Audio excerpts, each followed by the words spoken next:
Hi, my name is Pat, and this is my channel, Book Chat with Pat, and I'm glad that you're here. Today I'm going to be doing a very unusual and unique tag. This was created by my good friend Gavin at Genre Books. Gavin has been doing a bookshelf tour for quite a while now, and he's about to post his final shelf.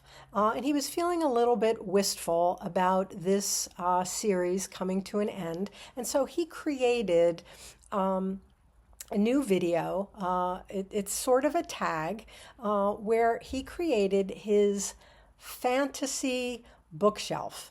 And he put on this fantasy bookshelf 10 books that he doesn't have, but that he would really, really want to have. And then he opened it up for others to participate. And he also tagged a bunch of people, and I was tagged on this video. So Gavin has a couple of rules. He says basically anything goes. There are no limits to what you can have on your fantasy bookshelf, he said. Money is no object, so you don't have to worry about that. You can spend whatever you need to spend on this fantasy bookshelf. But it has to be a book that you can actually read, a book that you can actually make use of. So you can't pick a book, that's written in a language that you're not capable of reading. And he said the book also has to exist somewhere in the world. Like it can't just be, some writer's lost work that may or may not exist out there. It has to be, they all have to be books that could be obtained. Okay, so here we go. I picked 10 books that I don't necessarily need, but books that I would like to have. And a few of my list might come to a little bit more than 10 because a couple of these are box sets and there's more than one book in the in the box, but you get the idea. I basically picked 10 titles that I would like to have on my dream shelf. So I have been collecting slowly Library of America books. And they're expensive, so I only buy them when I can get a good deal on them, or when it's just something I just can't resist. Last year, I was able to get Ursula K. Le Guin's box set. These are the Hainish novels and stories, volumes 1 and 2. So this is a very wonderful addition to my collection and to my library. Just so happens that there is also a box set of Ray Bradbury novels. Now, these are novels that I already have. This is not something that I need.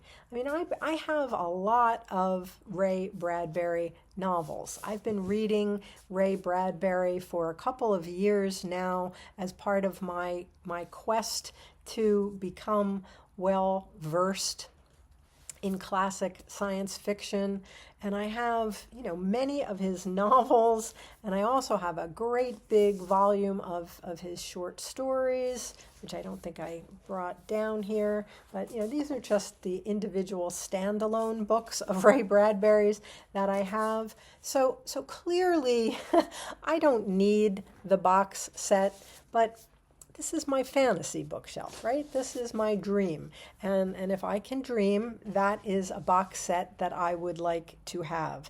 And it includes all of these novels that I just showed, as well as a bunch of his short stories, which are may or may not be in this giant volume that I have upstairs. So that's number one, the Ray Bradbury box set from the Library of America.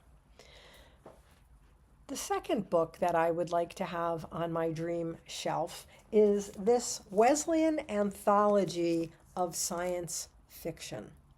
This is just a phenomenal collection of stories from great science fiction writers. And I've been looking at this for a really, really long time. I've been reading my way through it, and this actually contains short stories that span about 150 years of science fiction. Yeah, because they include in here Jules Verne, Nathaniel Hawthorne, going back to the 19th century. But it's like everybody's in this book. This is a book that I have borrowed repeatedly from my public library. I would love to own my own copy on my dream shelf. Okay, that's number 2. Now, in many, many videos, I have talked about my almost lifetime interest in J.D. Salinger, which started with my reading of The Catcher in the Rye when I was in the 8th grade, and I can't even tell you how many times I've read the novel. Now, I don't need another copy of The Catcher in the Rye. I have several of this edition because I also taught this book.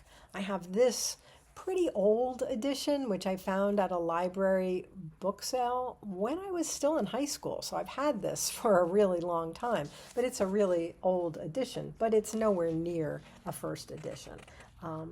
This one was published in 1961, so nowhere near first edition.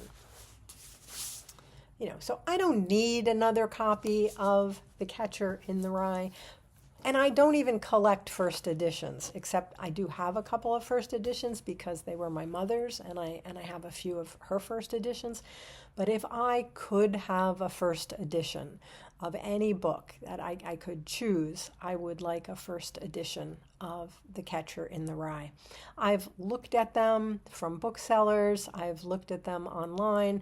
I've seen them ranging from several $100s to several thousands of dollars. So it's not something that I'm ever going to buy for myself. But this is my dream. This is my fantasy shelf. So that would be my 3rd edition. It would be a first edition of The Catcher in the Rye. Now, another just sort of extravagant thing that I would like to have on this fantasy shelf. I love these painted cover editions. I only have one. I have a painted cover edition of Frankenstein. And I just think it's a really, really beautiful book. It's a series. It's a short small series. If I could, I would like to have the painted cover edition of The Great Gatsby. Again, not a book I need. I have multiple copies of The Great Gatsby because, again, that was a book that I used to teach. I have my childhood edition, abridged edition of Little Women from the summer that I was 8 years old. And, one of my favorite 19th century novels is Charlotte Bronte's Jane Eyre. All 3 of these exist in the painted cover series. I would like any one of those if I were actually able to put together this fantasy dream shelf. Okay, and I guess my priorities would be Little Women and Jane Eyre. So those might be 2. Okay, while I'm talking about beautiful books, I have more recently become kind of fascinated. I've always loved Penguin editions, but I've recently become kind of fascinated by the Penguin Classic Deluxe editions. I have several of them. I have the Sherlock Holmes novels in a Penguin Classic Deluxe edition.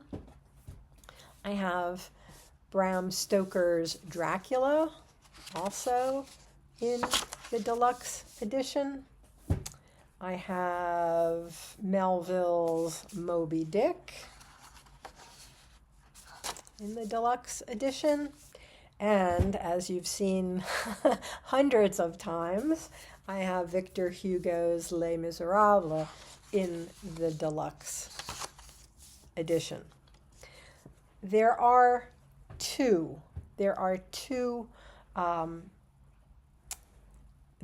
books that I would like to have in the deluxe edition. One is James Joyce's Dubliners, and it's not a book I need. I have at least 3 different editions of Dubliners. But if I could, I would like to have the Penguin deluxe edition of Dubliners, and it also happens to be the Centennial edition. It's a beautiful book. That would be one. And the other one that I would like to have in that series would be Virginia Woolf's Mrs. Dalloway. Also a beautiful, beautiful book. And not a book that I need. I have other editions of all of those. Somewhere I thought I had my Dubliners editions here to show, but I guess I don't. But I have I think at least 3 different editions of Dubliners, so not a priority, not something that I need. I had shown earlier the Wesleyan science fiction anthology, and that I keep borrowing from my library. I've been collecting anthologies, science fiction anthologies. A classic science fiction anthology is the Science Fiction Hall of Fame, Volume 1, 1929 to 1964. And this is just a treasure trove of classic science fiction. Well, there are 2 other volumes to this series that I would love to have. There is Volume 2A and Volume 2B.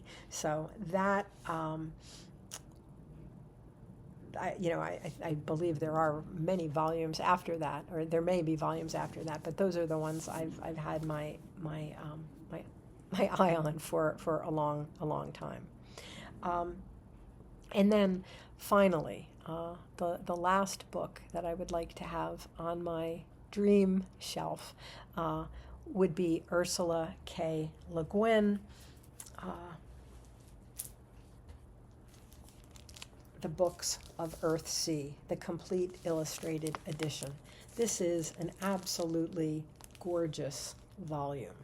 I've seen it on other booktubers' shelves. I think Josh has this, Josh Crebo, and I've been reading my way through Ursula K. Le Guin for about the last year. I can't really justify purchasing this at this point, so I just keep borrowing it from the library until they tell me to bring it back. But if I could have this copy, I would love to have it on my dream shelf. So that's it. Those are my. It is more than 10, because a couple of these were more than one volume, but it's basically 10 authors and their books, and a couple of anthologies thrown in there. So I'm going to put this out there to anybody watching this who would like to put together their dream shelf. This was so much fun. Thank you, Gavin, for creating this. Thank you for tagging me. And then, as I always do, I am going to tag some people in my notes. This isn't your traditional tag video because there are no prompts, but basically it's just to dream about 10 books that you would like to have on your fantasy bookshelf. And they just have to be books that are available, that you could actually get, and books that exist somewhere in the world, and money is no object. So this is a lot of fun. I hope people do this. Thanks again, Gavin. So, as always, I thank you for watching. I hope that you're doing well. I'll speak with you again soon. Take care.